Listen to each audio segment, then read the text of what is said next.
પાંચાળના પવિત્ર ભૂમિ તરણેતર ખાતે મેળાના ત્રીજા દિવસે માનવ મહેરામણ ઉમટ્યું।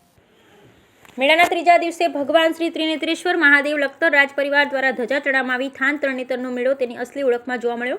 ગામઠી પહેરવેશમાં પરંપરાગત છત્રી સાથે મેળવા માણવા લોકો ઉમટ્યા। તરણેતર મેળાના ત્રીજા દિવસે જનમેદની ઉમટી પડી। ભગવાન શ્રી ત્રિનેત્રેશ્વર મહાદાદાના દર્શન અને કુંડમાં સ્નાન કરવાનો લાભ અનેક ભક્તોએ લીધો। પશુ સ્પર્ધામાં પ્રથમ 3 વિજેતાઓને મંત્રી મુળુભાઈ બેરા, રાઘવજીભાઈ પટેલના હસ્તે પુરસ્કાર એનાયત કરાયા। તરણેતરના મેળામાં ગ્રામીણ ઓલિમ્પિક અને વિવિધ પ્રદર્શન સ્ટોલો ખુલ્લો મૂકવામાં આવ્યા અને તરણેતરની ઓળખ સમા માલધારી રાસ મંડળીએ રજૂ કર્યો રાસ। તરણેતરના મેળામાં ખિસ્સા કાતરુઓથી લોકો થયા પરેશાન। તરણેતરના મેળાના મુખ્ય રસ્તા પર ટ્રાફિક અવ્યવસ્થાથી વાહન ચાલકો થયા પરેશાન। તરણેતર મેળાના રાઇડ્સના ભાવ એકાએક થયો વધારો। આજે મેળાના ત્રીજા દિવસે મેળો માણવા માટે